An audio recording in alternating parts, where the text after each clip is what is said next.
السلام عليكم ورحمة الله وبركاته. إن الحمد لله نحمده ونستعينه ونستغفره ونعوذ بالله من شرور أنفسنا وسيئات أعمالنا. من يهده الله فلا مضل له ومن يضلله فلا هادي له، وأشهد أن لا إله إلا الله وحده لا شريك له، وأشهد أن محمدا عبده ورسوله. أما بعد، সম্মানিত আজকের ক্লাসে উপস্থিত তিন দরদি ভাই সকল, সর্বপ্রথম সেই মহান করুণাময়ের প্রশংসা করি যিনি আমাদেরকে আজকের এই গুরুত্বপূর্ণ ক্লাসে উপস্থিত হওয়ার তৌফিক দিয়েছেন, তাই আমরা সকলে বলি আলহামদুলিল্লাহ। তারপর আমাদের শেষ নবী করিম মুহাম্মদ মুস্তাফা সাল্লাল্লাহু আলাইহি ওয়াসাল্লাম, ওনার উপরে অসংখ্য শান্তির ধারা বর্ষিত হোক। আল্লাহুম্মা সাল্লি আলাইহি আল্লাহুম্মা বারিক আলাইহি। এই ক্লাসটি গত ক্লাস গত শনিবারে ক্লাসটি হয়েছিল, কিন্তু টেকনিক্যাল প্রবলেমের কারণে রেকর্ড হয়নি। যেহেতু অধিকাংশ পরবর্তীতে শুনে, এই কারণে আবার এই ক্লাসটি করতে হচ্ছে। আল্লাহ যেন আমাদের সকলের মেহনত পরিশ্রমকে কবুল করেন। আমাদের যেটা শেষ ক্লাস ছিল কিংবা আজকে হবে, সেটা হচ্ছে তাগুত নিয়ে। তাগুতের যেটা শেষ প্রধান যে 5টি তাগুত বলা হয়েছে, তার মধ্যে শেষ পাঁচ নম্বর তাগুত বলা হয়েছিল যে আল্লাহ তাবারক ওয়া তাআলার নাজিলকৃত শরীয়তকে উপেক্ষা করে অন্য জিনিস দ্বারা ফয়সালা করা। তো এই ব্যাপারে কিছু আলোচনা হয়েছিল। শেখ মাইকটা অফ হয়ে গেছে। আপনি মাইকটা একটু অফ রাখেন ভাইয়া, সমস্যা আছে তো।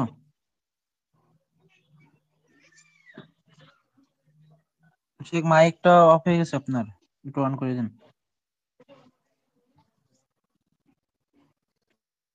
অন হয় নাই শেখ। হ্যাঁ হয়েছে। জি জি। তো কিছু আলোচনা হয়েছিল তাগুত বিষয়ে। তো আজকে আবার ওই ক্লাসটি হবে ইনশাআল্লাহ। তো তাগুত বিষয়ে এর পূর্বে বলা হয়েছিল যে তাগুতের মধ্যে এটাও পড়ে যে কোনো মানুষকে আল্লাহ তাবারক ওয়া তাআলা যেটা হালাল করেছেন সেটাকে কেউ যদি হারাম করে, আর যেটা হারাম করেছেন সেটাকে কেউ হালাল করে, আর সেটার কেউ অনুসরণ করে, তো এটা এক প্রকারের তাগুত। তো বিশেষ করে আল্লাহ তাবারক ওয়া তাআলা নাযিলকৃত শরীয়ত ব্যতীত অন্য কিছু দ্বারা বিচার করা, ফয়সালা করা, এটাও তাগুত। এই এই এই বিষয়টি আল্লাহ তাবারক ওয়া তাআলা দুই জায়গায় দুই প্রকারে বর্ণনা করেছেন। বিশেষ করে সূরা নিসার 60 থেকে 65 নম্বর আয়াতে আল্লাহ তাবারক ওয়া তাআলা এক প্রকারের লোকের কথা বলেন। আপনারা সকলে ভালো করে শুনবেন এবং যারা ক্লাসটি শুনছেন শুনছেন তারাও ভালো করে শুনবেন। আয়াতটি একাধিক আয়াত হওয়ার কারণে পূর্ণ এই 5টি আয়াতে আল্লাহ তাবারক ওয়া তাআলা তাদের সম্পর্কে বলেছেন। আল্লাহ তাআলা বলেন যে আলাম তারা ইলাল্লাযীনা ইয়াজউমুনা আন্নাহুম আমানু বিমা উনজিলা ইলাইকা ওয়া মা উনজিলা মিন ক্বাবলিকা ইউরিদুনা আন ইয়াতাহাকামু ইলাত তাগুত ওয়া ক্বাদ উমিরু আন ইয়াকফুরু বিহি ওয়া ইউরিদু আশ-শাইতানু আন ইউদিল্লাহুম দালালাম বাঈদা। যে আপনি কি দেখেননি তাদেরকে যারা দাবি করে যে আপনার উপরে যা ওহী অবতীর্ণ করা হয়েছে এবং আপনার পূর্বে যা ওহী অবতীর্ণ করা হয়েছে তার উপরে তারা ঈমান এনেছে, আর তারা তাগুতের কাছে বিচার নিয়ে যায়, অথচ তাদেরকে এই কথার আদিষ্ট করা হয়েছিল যে তারা যেন তাগুতকে অস্বীকার করে। আর তারপরে শয়তান সে সদা সর্বদা এটাই চায় যাতে গুমরাহ হয়, পথভ্রষ্ট হয়। তারপরে আল্লাহ তাআলা বলেন যে ওয়াইদা কিলা লাহুম তাআলাউ ইলা মা আনজালাল্লাহু ওয়া ইলা রাসূল রাআইতাল মুনাফিকিনা ইয়াসুদ্দুনা আনকা সুদুদা। যখন তাদেরকে বলা হতো যে এসো আল্লাহ তাবারক ওয়া তাআলার ওহীর দিকে এবং রাসূলের দিকে, তো আপনি মুনাফিকিনকে দেখবেন, মানে যখন তাদেরকে এটা বলা হবে, তো আল্লাহ তাআলা বলছেন যে আপনি মুনাফিকিনদেরকে দেখবেন যে তারা পিছিয়ে যাবে, আপনার ডাকে তারা সাড়া দিবে না, বরং অন্যদেরকে বাধা দিবে। فكيف إذا أصابتهم مصيبة بما قدمت أيديهم ثم جاءوك يحلفون بالله إن أردنا إلا إحسانا وتوفيقا। যে তাদেরকে যখন কোনো তারা যখন কোনো মুসিবতের সম্মুখীন হতো তাদের কৃতকর্মের কারণে, তখন তারা আপনার কাছে, হ্যাঁ, যখনই তারা কোনো মুসিবতের সম্মুখীন হয় তখন তারা আপনার কাছে আসে এবং আল্লাহর কসম খায়, আল্লাহর কসম খেয়ে বলে যে আমরা তো এর দ্বারা ইহসান চেয়েছিলাম, তৌফিক চেয়েছিলাম। মানে নিজের তারা ভুল স্বীকার করতো না যে তাদের ভুলের কারণে এই মুসিবত এসেছে কিংবা এই বিপদের সম্মুখীন হয়েছে, এটা তারা কখনো মেনে নিত না, বরং বলতো যে আমরা তো ভালাই চেয়েছিলাম, কল্যাণ কল্যাণ চেয়েছিলাম। أولئك الذين يعلم الله ما في قلوبهم فأعرض عنهم وأعظهم وقل لهم في أنفسهم قولا بليغا। যে এরাই তারা যাদের হৃদয়ে কি রয়েছে, যাদের হৃদয়ের অবস্থা আল্লাহ তাবারক ওয়া তাআলা জানেন। অতএব আপনি এদেরকে এড়িয়ে চলুন আর তাদেরকে উপদেশ দিন, নসিহত করুন এবং তাদেরকে পরিপূর্ণ কথা বলুন এই ব্যাপারে। তারপরে আল্লাহ তাআলা বলছেন ওয়ামা আরসালনা মির রাসূলিন ইল্লা লিইউতাআ বিইذনিল্লাহ, যে আমি রাসূল পাঠিয়েছি একমাত্র তার অনুসরণ করার জন্য, আল্লাহর অনুমতিতে তার শুধু অনুসরণ করা হবে, অনুগত্য করা হবে, এই জন্যই তাকে পাঠিয়েছি। ওয়ালাউ আন্নাহুম ইয যালামু আনফুসাহুম জাউকা ফাস্তাগফিরুল্লাহ ওয়াস্তাগফারা লাহুমুর রাসূল লাওয়াজাদুল্লাহা তাওয়াবার রাহিমা। যে তারা যখন যদি তারা নিজের নফসের উপরে জুলুম করে, অন্যায় করে, তো আপনার কাছে তারা যদি আসতো, আল্লাহর কাছে তারা ইস্তেগফার করত এবং রাসূল তাদের জন্য ইস্তেগফার করত, তো তারা আল্লাহ তাআলাকে তওবা গ্রহণকারী এবং অতি দয়াশীল পেত। ফালা ওয়া রাব্বিকা লা ইউমিনুনা হাত্তা ইউহাক্কিমুকা ফীমা শাজারা বাইনাহুম সুম্মা লা ইয়াজিদু ফি আনফুসিহিম হারাজাম মিম্মা কাযাইতা ওয়া ইউসাল্লিমু তাসলিমা। যে তোমার রবের কসম, তারা অতক্ষণ পর্যন্ত মুমিন হবে না যতক্ষণ পর্যন্ত আপনাকে তাদের বিবাদিত বিষয়ে হাকিম না মেনে নেবে, বিচারক হিসাবে মেনে না নেবে। আর তারা নিজের অন্তরে কোন রকম সংকোচ দ্বিধা রাখবে না, যা আপনি ফয়সালা করবেন এবং পরিপূর্ণভাবে সেটাকে মেনে নেবেন। সম্মানিত পাঠক, এই ৫টি আয়াতে সূরা নিসার ৭ থেকে ৬৫ নম্বর আয়াতে আল্লাহ তাবারক ওয়া তাআলা সেই সব লোকদের বৈশিষ্ট্য গুণ বর্ণনা করেছেন যারা ঈমানের দাবি করে অথচ তারা মুনাফিক। অথচ তারা কি? মুনাফিক। আর এই মুনাফিক কেমন মুনাফিক? মানে আমলের দিক দিয়ে মুনাফিক নয়, এরা আকদি মুনাফিক। তাদের ৩টি গুণ আল্লাহ তাবারক ওয়া তাআলা এখানে আহ আহ বলেছেন। তো ৩টি গুণের মধ্যে প্রথম গুণ হচ্ছে যে তারা ঈমানের দাবি তো করে, কিন্তু সাথে সাথে কি করে? তাগুতকে বিচারক হিসেবে মানে, তাগুতের কাছে বিচার নিয়ে যায়। আর এমন তাগুতের কাছে বিচার নিয়ে যায় যে যারা আল্লাহর হুকুম এবং তার রাসূলের হুকুমের বিরুদ্ধাচারণ করে। আর এটাই হচ্ছে সীমালঙ্ঘন। আল্লাহ এবং তার রাসূলের হুকুমের বিরুদ্ধাচারণ করা, এটা হচ্ছে সীমালঙ্ঘন। কারণ সমস্ত হুকুম আল্লাহর জন্য, তার অনুযায়ী বিচার করা উচিত, কিন্তু সেটা না করে তারা নিজ ইচ্ছা অনুযায়ী বিচার করে। অথচ আল্লাহ তাবারক ওয়া তাআলা সূরা আরাফের 25 নম্বর আয়াতে বলেন, আলা লাহুল খালকু ওয়াল আমরু তাবারাকাল্লাহু রব্বুল আলামিন, যে তারই জন্য সমস্ত সৃষ্টি এবং হুকুম তারই জন্য। আল্লাহ তাআলা বরকতময় এবং তিনি সৃষ্টিকুলের রব। তাহলে এখানে সবকিছুর প্রত্যাবর্তনের স্থান হচ্ছে আল্লাহ তাবারক ওয়া তাআলা। যে হুকুম বলতে আল্লাহ তাআলার জন্য, তো তারই হুকুম চলবে। তো এখানে ১ নম্বর আল্লাহ তাআলা বৈশিষ্ট্য বর্ণনা করেছেন যে তারা তাগুতকে বিচারক হিসেবে মানে তাগুতের কাছে বিচার নিয়ে যায়। তৃতীয় গুণ আল্লাহ তাআলা বর্ণনা করেছেন যে যখন তাদেরকে ক্বাল আল্লাহ ওয়া ক্বাল রাসূলের দিকে ডাক দেওয়া হয়, আল্লাহর ওহীর দিকে আহ্বান করা হয়, তখন তারা পিছিয়ে যায়, এড়িয়ে যায়। তারা এগিয়ে আসে না। তৃতীয় গুণ আল্লাহ তাআলা বর্ণনা করেছেন যে যখনই তারা কোনো মুসিবতের আ সম্মুখীন হয় তাদের কৃতকর্মের কারণে, তখন তারা আ কি বলে? আল্লাহর নবীর কাছে এসে আল্লাহর কসম খেয়ে বলে যে আমরা এর দ্বারা ইহসান চেয়েছিলাম, কল্যাণ চেয়েছিলাম, তৌফিক চেয়েছিলাম। আ তারা নিজের ভুলকে স্বীকার করত না। তো এই হচ্ছে ৩ টি অন্যতম বৈশিষ্ট্য কাদের? সেই মুনাফিকিনদের। তাহলে এই ৩ টি বৈশিষ্ট্য থাকা মানে আল্লাহ তা আ অ তাদের এইভাবে বৈশিষ্ট্য বর্ণনা করেছেন। আর এই বৈশিষ্ট্যগুলো এমন বৈশিষ্ট্য যাতে ইসলাম থেকে খারিজ হয়ে যাবে। তারপর আল্লাহ তাবারাক ওয়া তাআলা এইসব লোকদের থেকে সতর্ক করেছেন। যারা ঈমানের দাবি তো করে কিন্তু তাদের মধ্যে এসব বৈশিষ্ট্যগুলো থাকে। যে ৩ টি বৈশিষ্ট্য আপনাদেরকে স্বতন্ত্রভাবে বলা হলো যে এই আয়াতে এই বৈশিষ্ট্য যে তাগুতকে বিচারক হিসেবে মানা, তারপরে যখনই আল্লাহ এবং তার রাসূলের দিকে আহ্বান করা হয় তখন কি করে? তখন তখন তারা পিছিয়ে যায়, এড়িয়ে যায়। আর কি করে তারা? যখনই কোনো মুসিবতের সম্মুখীন হয় তাদের কৃতকর্মের কারণে, তখন তারা বলে যে আমরা এর দ্বারা ইহসান চেয়েছিলাম। নিজের ভুলকে তারা স্বীকার করবে না।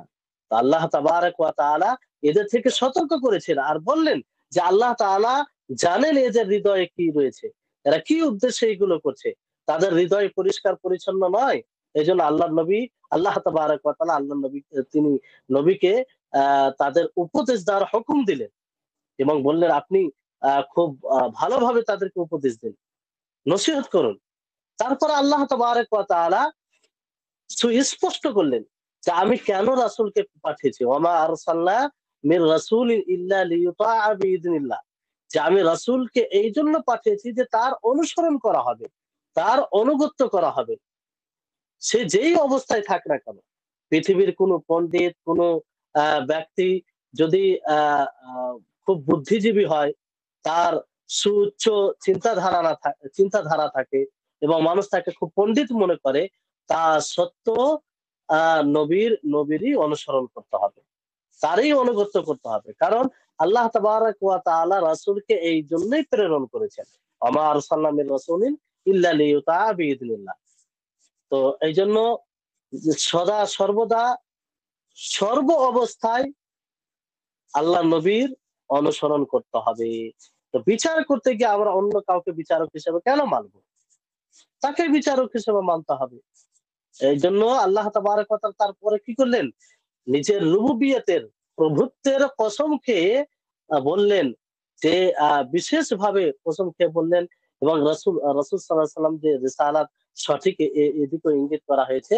তিনি তাকিদ করে কসম খেয়ে বললেন যে আ যে ঈমান ৩ টি জিনিস ব্যতীত বিশুদ্ধ হবে না। ৩ টি জিনিস ব্যতীত ঈমান বিশুদ্ধ হবে না। ১ নম্বর হচ্ছে যে প্রত্যেক বিবাদিত বিষয়ে রাসূল সাল্লাল্লাহু আলাইহি সাল্লামকে বিচারক হিসাবে মানবে। তাকেই বিচারক মনে করবে। তাকে বিচারক বলে মনে করা কি? এখন তো নবী করিম মুহাম্মদ সাল্লাল্লাহু আলাইহি সাল্লাম জীবিত নেই। তাহলে তাকে কিভাবে বিচারক বলে মানা যাবে? তাকে এইভাবে যে আমরা যখনই কোনো বিবাদিত বিষয়ে থাকবো, যখনই কোনো বিষয় নিয়ে দ্বন্দ্ব হবে, তো সেই বিষয়ে আমরা দেখবো যে রাসূল কি বলেছেন। কোরআনে কি আছে, হাদিসে কি আছে, কোরআন ও হাদিস অনুযায়ী যেটা সিদ্ধান্ত আসবে সেটাই চূড়ান্ত হবে। সেটাই শেষ সিদ্ধান্ত হবে। এইভাবে রাসূলকে বিচারক হিসেবে মানা হবে। তাহলে এই বিষয়টি থাকতে হবে। আমরা যদি নিজের ঈমানকে বিশুদ্ধ রাখতে চাই, সঠিক রাখতে চাই, তাহলে এই বিষয়টি আবশ্যিকভাবে থাকতে হবে। দ্বিতীয় যেটা হচ্ছে যে আমরা মানে সেই আল্লাহর নবীকে বিচারক হিসেবে মানতে গিয়ে নিজের হৃদয়কে প্রশস্ত রাখতে হবে। তার হুকুমকে, তার আদেশকে প্রশস্ত চিত্তে মেনে নিতে হবে। হৃদয়ে কোনো প্রকারের সংকোচ, কোনো প্রকারের অসুবিধা, অসন্তুষ্টি ভাব রেখে মানা যাবে না। যেমন দুনিয়াতে অনেক সময় আমরা যদি কারো সিদ্ধান্ত মানি, তো বাধ্য প্রতিবন্ধকতার কারণে আমরা মেনে নিই। অনেক রকম চাপ থাকে, প্রেশার থাকে, না মানলে হয়তো ক্ষতি হবে। এইজন্য আমরা বাধ্য হয়ে মেনে নিই। কিন্তু শরীয়তের ক্ষেত্রে তা নয়। শরীয়ত অনুযায়ী যেটা ফয়সালা হবে সেটাকে সন্তুষ্ট চিত্তে মানতে হবে। সেটাকে মানে প্রশস্ত হৃদয়ে গ্রহণ করতে হবে। এটা। তৃতীয় বিষয় হচ্ছে যে আল্লাহর নবী থেকে যেটাই ফয়সালা আসবে সেটাকে পরিপূর্ণভাবে গ্রহণ করতে হবে। পরিপূর্ণভাবে নাফিজ করতে হবে, বাস্তবায়ন করতে হবে। কোন প্রকারের সেখান থেকে বেরিয়ে যাওয়ার পথ বেরিয়ে যাওয়ার কোনো সুযোগ নেই, কিংবা বেরিয়ে যাওয়ার কোনো পথ নেই সেখানে। তাহলে এই ৩ টি বিষয় যদি থাকে তাহলে আমাদের কি হবে? ঈমান বিশুদ্ধ হবে। তো খেয়াল রাখতে হবে।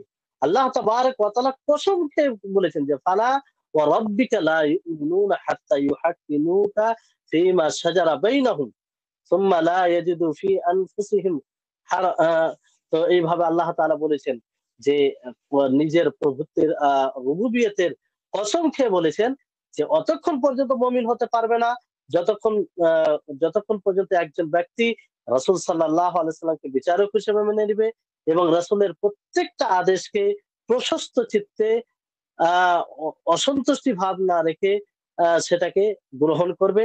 আর তৃতীয় হচ্ছে যে আল্লাহর নবীর প্রত্যেকটা হুকুমকে পুরোপুরি নাফিজ করবে, সেটাকে পুরোপুরিভাবে গ্রহণ করবে। এটা খুব মানে খুব গুরুত্বপূর্ণ বিষয়। এটা আকীদার সাথে সম্পৃক্ত। এজন্য বিষয়টিকে ভালোভাবে আমাদের সকলকে বুঝতে হবে। এটা এ এ মানে এরকম বিষয় নয় যে আ মানলো হলো, না মানলে হলো, এরকম কোনো বিষয় নাই। এটাকে মানতেই হবে, নচেৎ আমরা মুমিনই হতে পারবো না। তৃতীয় প্রকারের লোকের কথা আল্লাহ তাবারাক ওয়া তাআলা বলেছেন, তাদের ব্যাপারে ৩ টি আয়াত রয়েছে। যে এক জায়গায় সূরা মাইদার ৩৩ নম্বর আয়াতে আল্লাহ তাবারাক ওয়া তাআলা বলেন, "ওয়ামান লাম ইয়াহকুম বিমা আনজালাল্লাহু ফাউলাইকা হুমুল কাফিরুন।" যে যারা আল্লাহ নাযিলকৃত শরীয়ত দ্বারা ফয়সালা করে না, বিচার করে না, তারা কাফের। তাহলে এখানে আল্লাহ তাআলা তাদেরকে কাফের বলেছেন। দ্বিতীয় জায়গায় আল্লাহ তাবারাক ওয়া তাআলা সূরা মাইদার ৪৫ নম্বরে বলেছেন যে ওয়ামান লাম ইয়াহকুম বিমা আনজালাল্লাহু ফাউলাইকা হুমুজ জালিমুন। যে যারা আল্লাহ নাযিলকৃত শরীয়ত ব্যতীত আ আ আ শরীয়ত দ্বারা হুকুম করে না, আল্লাহ নাযিলকৃত শরীয়ত দ্বারা হুকুম করে না, তারা জালিম। তাহলে এখানে আল্লাহ তাআলা তাদেরকে জালিম বলেছেন। তৃতীয় আয়াতে আল্লাহ তাবারাক ওয়া তাআলা সূরা মাইদার ৪৭ নম্বর আয়াতে বলেন, "ওয়ামান লাম ইয়াহকুম বিমা আনজালাল্লাহু ফাউলাইকা হুমুল ফাসিকুন।" যে যারা আল্লাহ নাযিলকৃত শরীয়ত দ্বারা বিচার করে না, তারা কি? তারা ফাসিক। তাহলে এই আয়াত দ্বারা স্পষ্ট হচ্ছে যে তারা ফাসিক।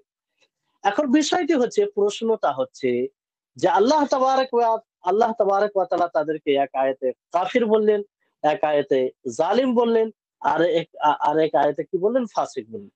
তো এই ৩ টি বিষয় যদি কোনো ব্যক্তি আল্লাহর নাযিলকৃত শরীয়ত দ্বারা বিচার না করে, তাহলে কি এই ৩ টি হুকুম, ৩ টি গুণ তার উপরে প্রযোজ্য হবে? না তার অবস্থান অনুযায়ী? যেহেতু আল্লাহ তাবারাক ওয়া তাআলা অন্য জায়গায় কাফেরদেরকে আবার জালিমও বলেছেন। আল্লাহ তাআলা যেমন সূরা বাকারা ২৫৪ নম্বর আয়াতে বলেন যে ওয়াল কাফিরুনা হুমুজ জালিমুন। যে কাফির যারা তারা জালিম। তারপরে সূরা তাওবার ৮৪ নম্বর আয়াতে আল্লাহ তাআলা বলেন যে ইন্নাহুম কাফারু বিল্লাহি ওয়া রাসূলিহি ওয়া মাতু ওয়া হুম ফাসিকুন। যে তারা আল্লাহকে অস্বীকার করলো, তার রাসূলকে অস্বীকার করলো, আর ফাসিক অবস্থায় তারা মৃত্যুবরণ করলো। তো আল্লাহ তাবারক ওয়া তাআলা কাফিরদেরকে জালিমও বলেছেন, আবার ফাসিকও বলেছেন। তো এগুলো আয়াত থেকে বুঝে যায় যে যারা আল্লাহর নাযিলকৃত শরীয়ত ব্যতীত শরীয়ত দ্বারা ফয়সালা করবে না, তারা কাফিরও হবে, জালিমও হবে, আর ফাসিকও হবে। এটা কি সঠিক? না প্রত্যেকটার অবস্থান অনুযায়ী সেই অনুযায়ী সে জালিম হতে পারে, কখনো সে ফাসিক হতে পারে, আবার কখনো কি হতে পারে, কি হতে পারে? কখনো সে আ অ কাফের তো সে আছে, কাফের হতে পারে। তো এই হচ্ছে বিষয়। তো শেখ ইবনু উসাইমিন রাহিমাহুল্লাহ তিনি তার অবস্থান অনুযায়ী তার উপরে হুকুম হবে। এটা উত্তম বলেছেন উনি। এটি সুন্নাহর বেশি নিকটবর্তী মনে হচ্ছে। কারণ সর্ব অবস্থায় তো এক হুকুম হবে না। তো উনি এটাকে বিস্তারিতভাবে বলেছেন এভাবে যে যদি কোনো ব্যক্তি আল্লাহর নাজিলকৃত শরীয়ত দ্বারা বিচার না করে, ফয়সালা না করে, সেই আল্লাহ নাজিলকৃত শরীয়তকে হালকা ভেবে অথবা তাকে ছোট মনে করে, তুচ্ছ মনে করে, অথবা এই আকীদা রেখে যে এর তুলনায় আরো কোনো চিন্তাধারা আছে যেটা বেশি উপযোগী, যেটা যেটা দ্বারা বেশি সংশোধন আসবে, যেটা মানুষের জন্য বেশি উপকৃত, তাহলে এই আকীদা পোষণে যদি এরকম করে থাকে তাহলে সে কাফির হবে। আ মিল্লাত থেকে ইসলাম থেকে খারিজ হয়ে যাবে। ইসলাম থেকে কি হবে? খারিজ হয়ে যাবে। কারণ এতে শরীয়তের বিরুদ্ধাচরণ হচ্ছে। শরীয়তকে ছোট করা হচ্ছে। হ্যাঁ? আর শরীয়তকে হালকা ভাবা হচ্ছে। অথচ এই শরীয়তের প্রত্যেকটা হুকুম আল্লাহর হিকমতে পরিপূর্ণ। আল্লাহ তাবারাক ওয়া তাআলা হাকিম। তো শরীয়তের প্রত্যেকটা বিধান হিকমতে পরিপূর্ণ। তো এর তুলনায় অন্য কারো চিন্তাধারাকে উত্তম মনে করা, মানুষের জন্য উপকারী মনে করা, তার মানে আল্লাহ তাআলার হাকিমিয়ত পর, আল্লাহ তাআলা যে হাকিম তার উপরে আমরা যথাযথ ঈমান, যারা এরকম করে তারা ঈমান নিয়ে আসতে পারেনি। এই হচ্ছে বড় বিষয় এটা। এজন্য এটা আকীদার সাথে সম্পৃক্ত। তো এইরকম আকীদাতে কোন ব্যক্তি যদি এরকম করে থাকে তাহলে কি হবে? তাহলে সে ইসলাম থেকে খারিজ হয়ে যাবে। ইসলাম থেকে খারিজ হয়ে যাবে। দ্বিতীয় অবস্থান হচ্ছে যদি কোন ব্যক্তি আল্লাহর নাজিলকৃত শরীয়ত আ ব্যতীত শরীয়ত ছেড়ে অন্য কিছু চিন্তাধারা বিচার করে, অথবা আল্লাহর নাজিলকৃত শরীয়ত দ্বারা বিচার না করে, কিন্তু শরীয়তকে ছোট ভেবে নয়, শরীয়তকে শরীয়তকে তুচ্ছ তাচ্ছিল্য করে নয়, আর না হালকা ভেবে, আর না এই আকীদা পোষণ করে যে এর চাইতে অন্য চিন্তাধারা বেশি উপযোগী, মানুষের জন্য বেশি উপকৃত। এরকম কোন ধারণা রাখে না, এরকম কোন আকীদা রাখে না। তাহলে এই অবস্থায় সে জালিম হবে। এই অবস্থায় কি হবে? জালিম হবে, কাফির হবে না। আর এই অবস্থায় আল্লাহ তাবারাক ওয়া তাআলা সেই আয়াতটি প্রযোজ্য হবে যে আল্লাহ তাআলা বলেন, "ওয়ামান লাম ইয়াহকুম বিমা আনজালাল্লাহু ফাউলাইকা হুমুজ জালিমুন।" যে যারা আল্লাহ নাযিলকৃত শরীয়ত দ্বারা বিচার করে না তারা জালেম।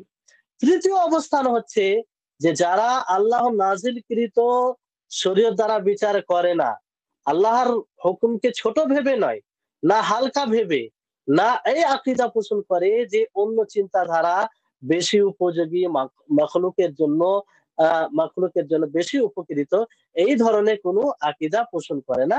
বরং আল্লাহর নাযিলকৃত শরীয়ত দ্বারা বিচার না করে অন্য কিছু দ্বারা বিচার করে। কিসের কারণে? কারো পক্ষপাতিত্ব হয়ে, আ কারো পক্ষপাতে, কারো ভালোবাসায়, অথবা টাকার লোভে, লোভ লালসায়, পার্থিব কোনো স্বার্থে এটা করে ফেলে।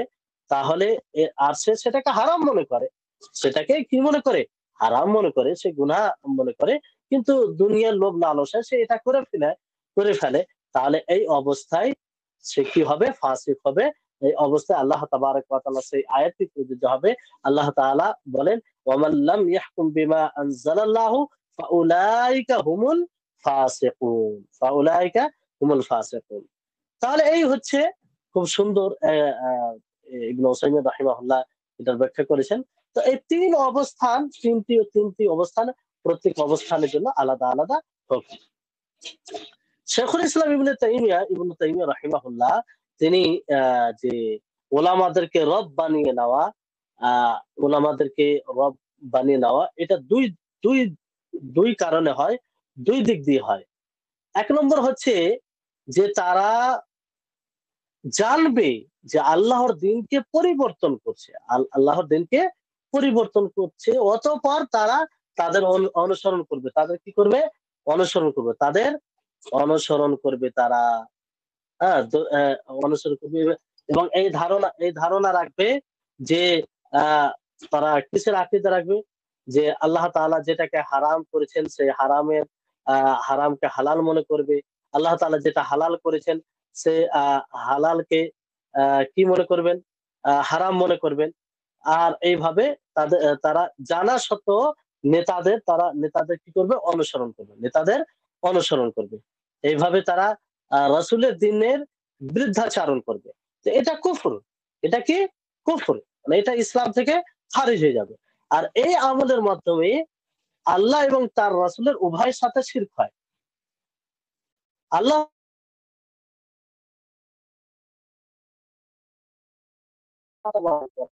আল্লাহ তাআলা ব্যতীত শরীয়ত রচনা করার কেউ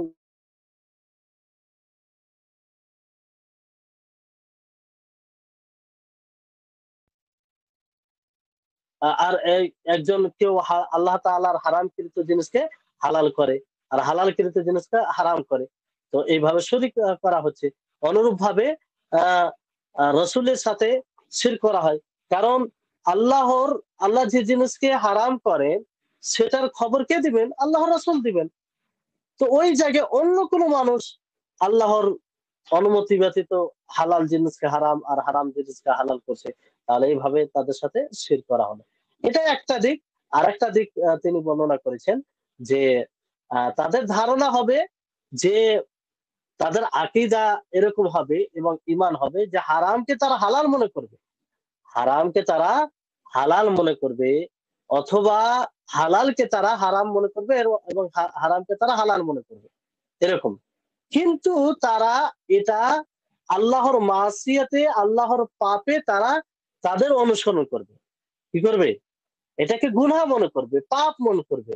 এটা দ্বারা আল্লাহ তাআলা অসন্তুষ্ট হবে, এটা তাদের ধারণায় থাকে। তো এটা গুনার কাজ হবে। যেমন কোন মুসলিম গুনার কাজ করে, পাপের কাজ করে। সে মনে করে যে পাপ কাজ করছি। সে মনে করে যে আমি গুনহার কাজ করছি। তো ওই পর্যায়ে সেটা আসবে। সে আ কাবীরা গুনহা কারী হবে। তবে ইসলাম থেকে খারিজ হবে না। কারণ সে এটাকে পাপ মনে করে করছে। এটাকে সে গুনহা মনে করছে। তাহলে এই হচ্ছে বিষয়। এখানে আরেকটি বিষয় আমাদেরকে বুঝতে হবে যে পূর্বে আপনাদেরকে বলা হলো যে আ যে আ আল্লাহ তাবারাক ওয়া তাআলা ২ ধরনের লোকের কথা বলেছেন এই বিষয়ে। তো ১ম ধরনের যে এস আ মুনাফিকিনদের ব্যাপারে বলেছেন যে মুনাফিকিনদের বৈশিষ্ট্য তাগুতকে বিচারক হিসেবে মানা, তাগুতের কাছে বিচার নিয়ে যাওয়া। আরো ২ টি গুণ। আর পরবর্তী যে ৩ টি পর্যায়ে আল্লাহ তাআলা বলেছেন আর তার ব্যাখ্যা ইবনে উসাইমিন রাহিমাহুল্লাহ করেছেন যে ৩ অবস্থানে ৩ রকম হুকুম হবে। কোন সময় কাফির হবে, কোন সময় জালিম হবে, কোন সময় ফাসিক হবে। তো এটা পার্থক্য আছে। এই দুটা মানে আপনার ১ম প্রকারে যে বিষয়টি বলা হয়েছে যে একদম মুনাফিক হবে তারা। তারা ওই সব লোক হবে যারা আমভাবে শরীয়তের হুকমের ওপরে নিজের চিন্তাধারাকে প্রাধান্য দেয়। আমভাবে। প্রত্যেকটি বিষয়ে। পুরো আ আমভাবে শরীয়তের বিষয় যেকোনো বিষয়ে কি করে? নিজের চিন্তাধারাকে কিংবা আ আরো কোন পণ্ডিতের ইসলাম ব্যতীত অন্য কারো চিন্তাধারাকে প্রাধান্য দেয়, ওই অনুযায়ী ফয়সালা করে। তারা ওই ১ম প্রকারে আসবে। অর্থাৎ যাদের ৩ টি বৈশিষ্ট্য আল্লাহ তাআলা একসঙ্গে বর্ণনা করেছেন। হ্যাঁ? তারা মুমিন হবে না, ইসলামে থাকবে না। মুনাফিক মানে কি? আকীদাগত মুনাফিক। আর যারা কোন বিষয়ে কোন বিশেষ বিষয়ে এরকম করবে, তাদের ব্যাপারে যে পরবর্তী ইয়েতে কিসমে আ প্রকারে বলা হলো যে কখনো তারা কাফির হবে, কখনো তারা জালিম হবে, আবার কখনো তারা ফাসিক হবে। এটা যারা কোন বিষয়ে করে থাকে, সব বিষয়ে না। সব বিষয়ে না। তাহলে এই জিনিসটা পার্থক্য করতে হবে। দুটির মধ্যে পার্থক্য করতে হবে। সম্মানিত পাঠকগণ, এখানে এই বিষয়টি খুবই গুরুত্বপূর্ণ। এই বিষয়টি আমাদের সকলকে ভালোভাবে বোঝা উচিত, বুঝছেন? এটি একটা বড় বিষয় আর বড় উম্মতের একটা ব্যাধি, যে যারাই নেতা হচ্ছে, যারাই নেতৃত্ব দিচ্ছে, এই পরীক্ষার সম্মুখীন হচ্ছে আর প্রায় লোক ফেঁসে যাচ্ছে। মানে হুকুম দিতে গিয়ে আহ বর্তমান সময়ে যে বেশিরভাগ আল্লাহ কোরআন ও হাদিস কে উপেক্ষা করে বিচার করে, এমনকি এরকম ভাবে বলে থাকে যে কোরআন হাদিসের কথা আজকের জমানার জন্য, আজকের সময়ের জন্য এটা প্রযোজ্য নয়, এটা আগের জন্য ঠিক ছিল, এখন ঠিক না, নাউজুবিল্লাহ। এরকম ভাবে তারা কথা বলে থাকে। তো এরকম ধারণা থাকলে তো সে ইসলাম থেকে বের হয়ে যাবে, সে ইসলাম থেকে মানে বের হয়ে যাবে, সে মুসলিমই থাকবে না। তো আল্লাহ আমাদের হেফাজতে রাখুক। তো এই বিষয়টি হচ্ছে এটা। তো এটা খুব সংকীর্ণ, বিশেষ করে যেগুলো আন্তর্জাতিক কিংবা দেশের প্রত্যেকটা দেশের একটা নিয়ম আলাদা আছে, নিয়ম কারণ যেটা আমাদের নিয়ন্ত্রণে নেই। সেখানে তো আল্লাহর কাছে দোয়া করতে হবে, যে আল্লাহ, আহ, আমরা যেন এই ধরনের বড় গুনাহ থেকে, এমন কাজ থেকে বেঁচে থাকতে পারি যা দ্বারা মানুষ ইসলাম থেকে খারিজ হয়ে যাবে। ব্যক্তিগত বিষয়ে আমরা বিশেষ করে সচেতন থাকবো, সতর্ক থাকব। আমরা যখন নিজের কোনো ব্যক্তিগত বিষয়ে বিচার করব, যে এমন মানুষ দ্বারা বিচার করবো যারা কোরআন হাদিসকে বুঝে, যারা আল্লাহ এবং তার রসুলের কথাকে প্রাধান্য দেয়, তার কথা অনুযায়ী বিচার করে, তাদের তাদেরকে নিয়ে আমরা বিচার করব। কারণ তাদেরকে নিয়ে বিচার করা মানে কোরআন হাদিসকে প্রাধান্য দেওয়া, মানে তার মানে হবে যে আল্লাহ রসুলকে আহ একদম বিচারক হিসেবে মেনে নেওয়া। এটা মনে রাখতে হবে। কিন্তু আমরা যেখানে আমার স্বাধীনতা আছে, সেখানেও আমরা কি করি, যে এমন লোককে বিচারক হিসেবে ডাকি যাদের কোরআন হাদিসের কোনো প্রকারের জ্ঞান নেই, শুধু আছে দাপট আছে, শক্তি আছে, অর্থ আছে, নেতৃত্ব দিচ্ছে, ওই কারণে আমরা তাদেরকে দেখে বিচার করি আর তারা।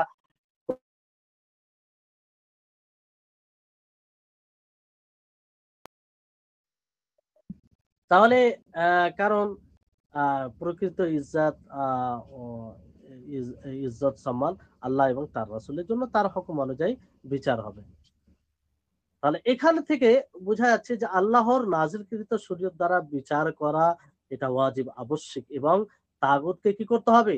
তাগুতকে অস্বীকার করতে হবে।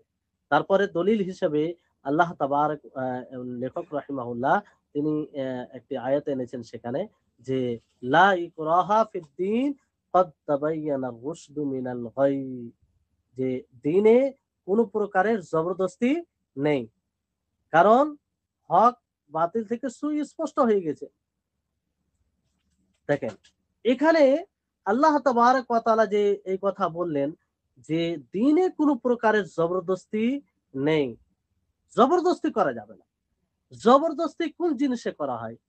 যে জিনিস অস্পষ্ট, যে জিনিস যাকে আমি জবরদস্তি করব তার কাছে, তার নিকটে এটা সুস্পষ্ট নয়, সে এটা মানতে পারছে না, মানে সে তার আহ, বোধে আসে না এটা। কিন্তু ইসলামের বিষয়টা এমন নয়। ইসলামের বিষয়টা সুস্পষ্ট, সূর্যের আলোর মতো একদম আলোকিত। তার তার মধ্যে কোনো বক্রতা নাই। একদম দলিল দ্বারা এটা প্রমাণিত যে প্রকৃত ধর্ম যদি হয়, যে ধর্ম মানুষের মধ্যে শান্তি নিয়ে আসে, যে ধর্ম মানুষের স্থায়ী জীবনকে ভালো করতে পারে, যে ধর্ম মানুষকে জাহান্নাম থেকে রক্ষা করতে পারে, যে ধর্ম মানুষকে আল্লাহমুখী করতে পারে, নিজের খালিক স্রষ্টার নিকটে পৌঁছে দেয়, সেই সেই ধর্ম যদি হয় তাহলে ইসলাম ধর্ম। তো অতএব এই ধর্মের জন্য কোনো প্রেসার দেওয়ার প্রয়োজন নেই, কোনো জবরদস্তি করার প্রয়োজন নেই। এই জন্য আল্লাহ তাআলা বললেন যে লা ইকরাহা ফিদ্দীন, যে এই দিনে কোনো প্রকারের জবরদস্তি নেই। কারণ কারণ কি আল্লাহ তাআলা বলছেন যে ক্বাদ তাবায়্যানা রুশদু মিনাল গাই, যে রুশদ, হেদায়েত, রুশদ সঠিক, এটা সুস্পষ্ট হয়ে গেছে গুমরাহ থেকে, পথভ্রষ্টতা থেকে। হ্যাঁ, এই জন্য এখানে কোনো প্রকারের জবরদস্তি আহ, করা যাবে না। আহ, সে চয়ন করবে, কারণ তার কাছে সুস্পষ্ট, সেটাই চয়ন করবে, জবরদস্তি করে লাভ নেই। তারপরে আল্লাহ তাআলা বলছেন ফামাই ইয়াকফুর বিত-তাগুত ওয়া ইউমিন বিল্লাহ ফাকাদ ইসতামসাকা বিল উরওয়াতিল উসকা, যে যে তাগুতকে অস্বীকার করবে এবং আল্লাহর উপরে কি করবে, ঈমান নিয়ে আসবে, সে হাতলকে মজবুত করে ধরবে, হাতলকে মজবুত করে ধরে রাখবে। তো এখানে আল্লাহ তাবারক ওয়া তাআলা সর্বপ্রথম কি বললেন, যে তাগুতকে অস্বীকার করবে। কাকে অস্বীকার করবে? তাগুতকে অস্বীকার করবে। তো তাগুতকে অস্বীকার করা, আল্লাহ তাআলা সর্বপ্রথম তাগুতকে অস্বীকার করার কথা কেন বললেন? সর্বপ্রথম তো আল্লাহ তিনি বলতে পারতেন যে আল্লাহর উপরে ঈমান নিয়ে আসবে, তারপর তাগুতকে অস্বীকার করবে। না, আগে তাগুতকে অস্বীকার করার কথা এই জন্য বললেন, যে প্রত্যেকটা মানুষ আগে নিজের অন্তরকে পরিষ্কার করবে, পরিচ্ছন্ন করবে, নিজের অন্তরকে আবর্জনা থেকে খালি করবে। তারপর কি করবে? আল্লাহর উপরে ঈমান নিয়ে আসবে। আল্লাহর উপরে ঈমান নিয়ে আসবে। এটা নয় যে আমি তাগুতকেও মানবো, আমি অপরের ইবাদতও করব, অন্য কারো কাছে মাথা নত করব, আর আল্লাহর উপরে ঈমান না নিয়ে আসবো, এটা হতে পারে না।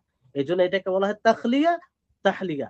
মানে তাখলিয়া, আগে আপনি নিজের হৃদয়কে খালি করুন বাতিল জিনিস থেকে, শরীয়ত বিরোধী জিনিস থেকে। পরিষ্কার পরিচ্ছন্ন করুন নিজের হৃদয়কে, নিজের হৃদয়কে পরিষ্কার পরিচ্ছন্ন করুন। তারপরে সেটাকে নিজের অন্তরকে সজ্জিত করুন, সেটাকে সাজান কি দিয়ে? ঈমান দিয়ে, শরীয়ত সম্মত জিনিস দিয়ে। এই জন্য আল্লাহ তাবারক ওয়া তাআলা সর্বপ্রথম তাগুতের কথা বলেন, যে তাগুতকে অস্বীকার করতে হবে। আর এটাই হচ্ছে কালিমা লা ইলাহা ইল্লাল্লাহর অর্থ। লা ইলাহা ইল্লাল্লাহ মানে কি? লা ইলাহা মানে নেই কোনো সত্য মাবুদ, মানে সমস্ত মাবুদ বাতিল, মাবুদানে বাতিলা, বাতিল মাবুদের এখানে অস্বীকার করা হয়েছে। আর এটাই তাগুত, তারাই তো তাগুত। বাতিল মাবুদ কি? তারা তাগুত। তো তাগুতকে অস্বীকার করা মানে তার অস্বীকার করতে হবে, তাকে কোনোভাবে মেনে নেওয়া যাবে না।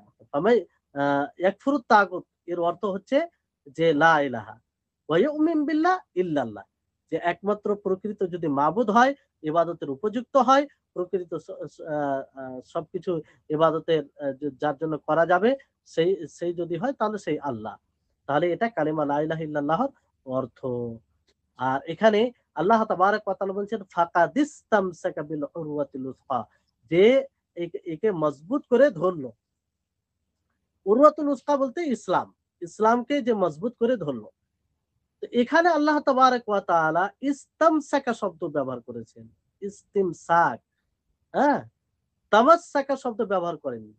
কারণ ইস্তিমসাকের অর্থ তামাসসুকের তুলনায় বেশি মজবুত, তার মধ্যে মজবুতি বেশি আসে, তার মধ্যে গভীরতা বেশি রয়েছে। এইজন্য এইজন্য আহ আহ আল্লাহ তাবারক ওয়া তাআলা ফাকাদিস্তামসাকা বলেছেন, ফাকাদ তামাসসাকা বলেননি, ফাকাদ তামাসসাকা এরকম বলেননি। তাহলে এখান থেকে বোঝা যাচ্ছে যে এক, এই এই কালেমাকে মেনেই ইসলামকে মজবুত করে ধরা হবে। আমি যদি কালেমার সঠিক অর্থ বুঝলাম না, কালেমার উপরে কালেমার যে দাবি সেগুলো পূর্ণ করলাম না, আর ইসলামের যেগুলো শাখা প্রশাখা সেগুলো খুব পালন করছি, তাহলে তার ইসলামকে মজবুত করে ধরে রাখা হবে? হবে না। এই জন্য এই কালেমার প্রতি জোর দিতে হবে। এই কালেমার অর্থ কি? এই কালেমার দাবি কি? এই কালেমা থেকে কি বুঝানো হয়েছে? আমি আপনি যে কালেমা দ্বারা ইসলামে দীক্ষিত হয়েছি, ইসলামে রয়েছি, সেই কালেমা থেকে প্রত্যেকটা মুসলিমের কাছে কি চাওয়া হচ্ছে, এটা আমাদের সকলকে বুঝতে হবে। তারপরে লেখক রাহিমাহুল্লাহ পরবর্তী সময় শেষে একটি হাদিস এনেছেন। সেই হাদিস থেকে দলিল উপস্থাপন করেছেন যে প্রত্যেকটা জিনিসের কি রয়েছে? মাথা রয়েছে, হেড, মাথা রয়েছে। তো অনুরূপ ভাবে প্রত্যেক বিষয়ের মাথা, প্রত্যেক বিষয়ের মূল জিনিস হচ্ছে ইসলাম। মূল জিনিস কি? ইসলাম। হাদিসটি কি? হাদিসে কি বলছেন, যে রাসুল আমরি আল ইসলাম, যে প্রত্যেক বিষয়ের, সমস্ত বিষয়ের মূল হচ্ছে ইসলাম।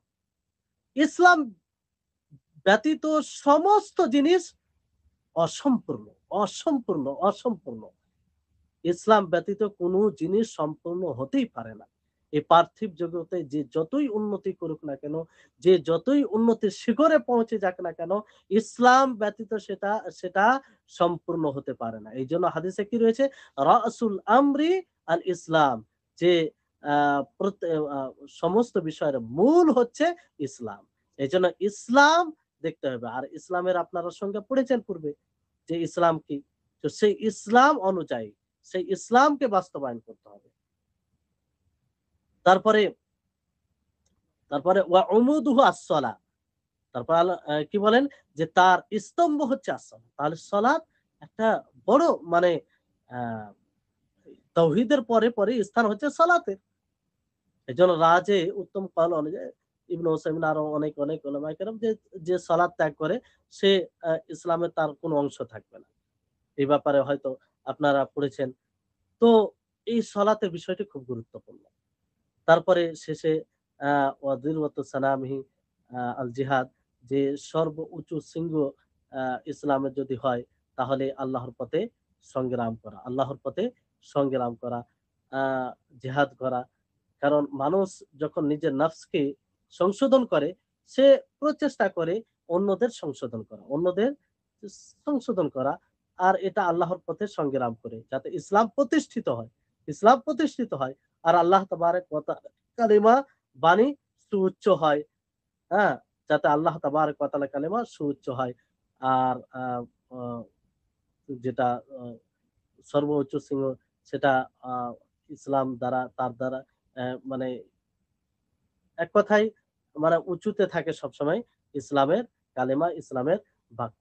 তো এই মানে এই যে জেহাদ শব্দটা, এটা মানে কোনো একটা আশ্চর্যজনক শব্দ নয়, শব্দ তা নয়।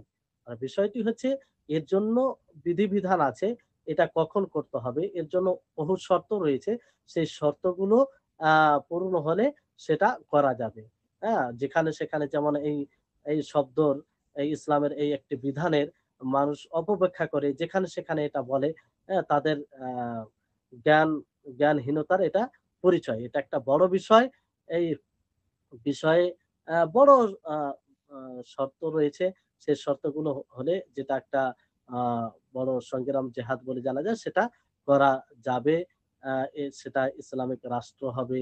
তারপর আ রাষ্ট্রের পক্ষ থেকে, তাদের পক্ষ থেকে অনুমতি হবে। আরো অনেক কিছু শর্ত রয়েছে। যাই হোক, সেটা আমাদের এখানে বিষয় নয়। তবে জেহাদ বলতে শুধু সেটাই নয়। জিহাদ বলতে নিজের নফসের সাথেও জিহাদ করা হয়। নিজের আ কলম দ্বারা জিহাদ করা হয়। জিহবা জিহবা দ্বারা জিহাদ করা হয়। আপনি নিজের জিহবা দ্বারা সত্য কথা বলবেন, হক কথা বলবেন, এটা আপনার জিহাদ। আপনি না সবচেয়ে বড় জিহাদ হচ্ছে নফসের সাথে জিহাদ করা, প্রবৃত্তির সাথে জিহাদ করা। যতক্ষণ পর্যন্ত মানুষ নিজের প্রবৃত্তির সাথে জিহাদ করে প্রবৃত্তিকে আ মানে নিচে না করতে পারবে, তাকে আ তাকে হারাতে না পারবে, ততক্ষণ পর্যন্ত সে প্রকৃত মুজাহিদ আ সংগ্রামকারী হতে পারে না। তো নফসের সাথে জিহাদ করা। আপনার নফস আ আ মন্দ কাজ করতে চাইবে, ইসলাম বিরোধী কাজ করতে চাইবে। তো আপনি সর্বপ্রথম নিজের নফসকে কন্ট্রোল করবেন, নিজের নিয়ন্ত্রণে রাখবেন, আর সেই কাজটি আপনি করবেন না। তো এই হচ্ছে আ আ আল উসুলুস আ সালাসা আ বই, এ যে বইটি। তারপরে লেখক রাহিমাহুল্লাহ শেষে বলছেন ওয়াল্লাহু আলাম ওয়া সাল্লাল্লাহু আলা মুহাম্মাদি ওয়া আলিহি ওয়া সাহবিহি আজমাইন, যে আল্লাহ তাআলা সর্বাধিক জ্ঞানী, তিনি সবচেয়ে জ্ঞানী। আ আল্লাহ তাবারক ওয়া তাআলা মুহাম্মদ সাল্লাল্লাহু আলাইহি ওয়াসাল্লামের উপরে শান্তি বর্ষণ করুন এবং তার বংশধর প্রতি এবং তিনার সাথীদের প্রতি। তো এই হচ্ছে আল উসুলুস সালাসা, এই একটি বই, গুরুত্বপূর্ণ বই। যে বইটি আসলে আমরা এই দুনিয়ার সফর যেমনই শেষ করব, দুনিয়ার ভ্রমণ যেমনই আমাদের আ শেষ হবে, তার পরের যে দুনিয়া রয়েছে বারজাখি জীবন, বারজাখি জীবনে সর্বপ্রথম যে জিনিসের আমরা মুখাপেক্ষী হব, যে জিনিসের আমরা আ সামনে পাবো, সেটা হচ্ছে ৩ টি প্রশ্ন। যে মান রব্বুকা, তোমার রব কে? মা দীনুকা, তোমার দিন কি? তারপরে মান নাবিয়ুকা, তোমার নবী কে? তাহলে এই ৩ টি প্রশ্ন, এই ৩ টি প্রশ্নের যে উত্তর দিতে পারবে সেই আ সফলতা লাভ করবে। তার ১ম ধাপ যদি ভালো হয়, পরবর্তী যেগুলো ধাপ রয়েছে কিয়ামতের মাঠে, হাসরের মাঠে, পুলসিরাত, হিসাব-নিকাশ সবকিছু সহজ হবে। তাহলে এই ৩ টি প্রশ্নকে লক্ষ্য করে শেখুল ইসলাম মাহমুদ ইবনে আব্দুল ওয়াহাব রাহিমাহুল্লাহ এই বইটি রচনা করেছেন, লিখেছেন। খুবই গুরুত্বপূর্ণ বই, খুবই গুরুত্বপূর্ণ বই।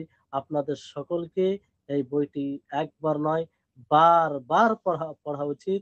এটা কখনো মনে করবেন না যে আমি একবার পড়ে নিয়েছি তো আর পড়ার দরকার নাই। জি না, এই বইটি এত সুন্দর বই, এত এর মধ্যে অর্থ নিহিত রয়েছে যে দেখবেন যেনারা বুঝেন, সৌদি আরবে আমরা দেখেছি যে বড় বড় আলেম, যখন এই বড় আলেমের কোনো দর্শ হতো এই বইয়ের, তেনারা সেই দর্শে শরিক হতেন, পড়তেন।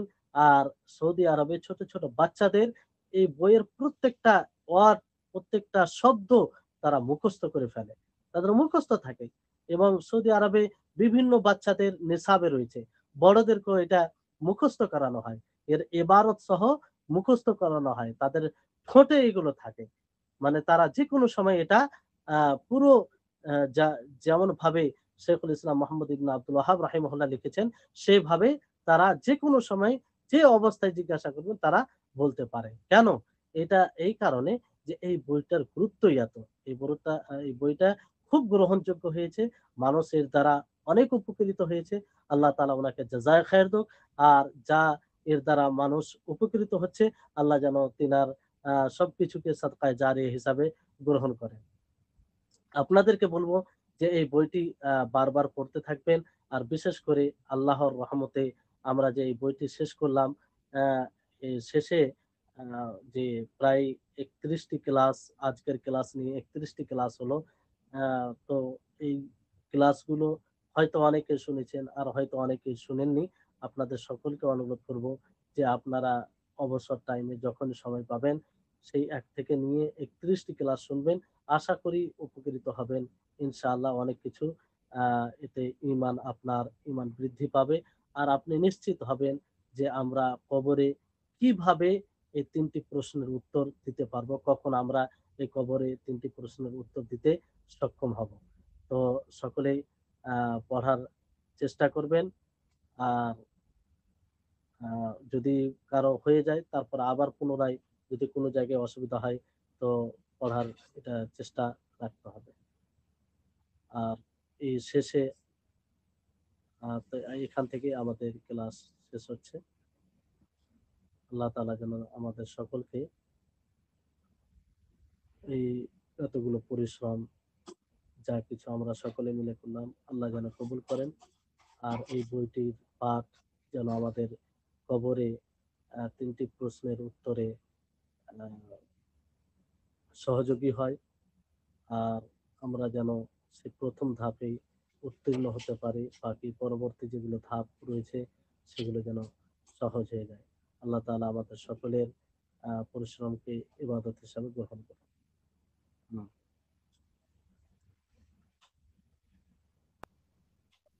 সেই আমার কিছু প্রশ্ন ছিল ওখান থেকে আর কি। হ্যাঁ, বলেন। এখানে একটা ছিল যে রাসূলুল্লাহ সাল্লামকে বিচারক না মানা বলতে, এটা একটু বলবেন কেমন এটা? রাসূল সাল্লাল্লাহু আলাইহি সাল্লামকে বিচারক হিসেবে না মানা মানে এটা যে কোনো বিষয় দ্বন্দ্ব হয়েছে, কোনো বিষয়ে দ্বিমত হয়েছে, সেখানে রাসূলের হাদিস স্পষ্ট হয়ে যাওয়ার পরেও, এটা জানার পরেও যে আল্লাহ নবীর এই বিষয়ে এই হুকুম রয়েছে, এই বাণী রয়েছে, যা দ্বারা এটা বোঝা যায়, তারপরেও সেটাকে উপেক্ষা করা, সেটাকে না মানা, সেটার প্রতি গুরুত্ব না দেওয়া, সেটাকে গুরুত্বহীন মনে করা, হ্যাঁ, এটাকে রাসূল সাল্লাল্লাহু আলাইহি সাল্লাম এইভাবে রাসূল সাল্লাল্লাহু আলাইহি সাল্লামকে বিচারক হিসেবে না মানা হয়। আর বিচারক হিসেবে মানা মানে যখনই রাসূলের কোনো কথা, কোনো বাণী বিশুদ্ধ সূত্রে প্রমাণিত হয়ে যাবে, সেটাই শেষ সিদ্ধান্ত হবে, সেটাই শেষ বিচার হবে। সেটার সামনেই সকলেই সেটাকে মেনে নিবে সন্তুষ্ট চিত্তে। জি। এই আরেকটা প্রশ্ন এই সম্পর্কে যে অনেক মানে আলেমকে দেখা যায় যে তারা মানে হাদিস জানা সত্ত্বেও মানে তাদের মাযহাব বাঁচানোর জন্য মানে হাদিসের বিপরীত ফতোয়া দেয়, এদের সম্পর্কে। আর যদি এটা মানে বিষয়টা হচ্ছে তার হৃদয়ের ব্যাপারে, অবস্থা অনুযায়ী, যদি সে রাসূলের প্রমাণিত হাদিস থাকা সত্ত্বেও এরকম করে, তাহলে তার হুকুম খুব জটিল রয়েছে, তার হুকুম খুব জটিল রয়েছে, খুব ভয়ঙ্কর রয়েছে। কারণ আহ, বিভিন্ন আয়াত ও হাদিস দ্বারা এগুলো প্রমাণিত। ইয়া আইয়ুহাল্লাযীনা আমানু লা তুকদ্দিমু বাইনা ইয়াদাই, তারপর লা তারফাউ আসওয়াতাকুম ফাওকা সাওতিন নবী, যে আল্লাহ নবীর কণ্ঠস্বরের উপরে তোমাদের নিজের কণ্ঠকে উঁচু করিও না, তা তার তার তা নিজের কথাকে তার উপরে প্রাধান্য দিও না। তো একজন ব্যক্তি সহি সূত্রে হাদিস পাওয়ার পরেও নিজের ইমামের মতকে, নিজের চিন্তাধারাকে প্রাধান্য দেয়, তাহলে খুব জটিল বিষয়, তাহলে খুব জটিল বিষয়। আল্লাহ হেফাজত করুন, তাদেরকে হৃদায়ত দান করুন। হুম। সে আরেকটা বিষয়, এটা লাস্ট যে আগে ক্লাসে একটু স্পষ্ট রাখার জন্য, যে যেখানে মানে আল্লাহর বিধানের মানে বিচার নিয়ে যাওয়ার সুযোগ নেই, শুধু মানে মানে তাগুতের বিধান আছে, মানে যে ক্ষেত্রে আল্লাহর বিধান তার বিপরীত বিধান, সেক্ষেত্রে মানে বিধানটা কেমন হবে, এবং সেখানে মানে সেখানে বিচার নিয়ে। বিষয়টি হচ্ছে, যেমন দেশে হিসাবে গণতান্ত্রিক দেশে অনেক কিছু আছে যেগুলো নিয়ম, যেগুলো কোরআন হাদিস বিরোধী, সেখানে বা বাধ্যকতা রয়েছে, তো সেখানে সন্তুষ্ট চিত্তে সেটাকে গ্রহণ করা যাবে না। বাকি সেটা দেশের আইন অনুযায়ী, যেহেতু সেই ব্যাপারে ওলামায়ে কেরাম যেটা বলে থাকবে সেটাকে ফলো করে চলতে হবে, সেটাকে সন্তুষ্ট চিত্তে গ্রহণ করা যাবে। বাকি রুলস যেটা দেশে থাকতে গেলে সেটা মানবে। যেমন চুরির যেটা শাস্তি, দেশে বিভিন্ন দেশে গণতান্ত্রিক দেশে, সৌদি আরব বাদ দিয়ে বিভিন্ন দেশে বিভিন্ন রকম আইন, যেগুলো তো শরীয়ত অনুযায়ী নয়, তো সেগুলোকে দেশে থাকছে সেই সেই হিসেবে মানবে, শরীয়ত হিসেবে না। শরীয়তের হুকুমকে সদা সর্বদা সেটাকেই উত্তম মনে করবে, সেটাকেই কল্যাণকর মনে করবে। এটা বাধ্য বাধ্যতা রয়েছে, এই জন্য সেটাকে মানবে।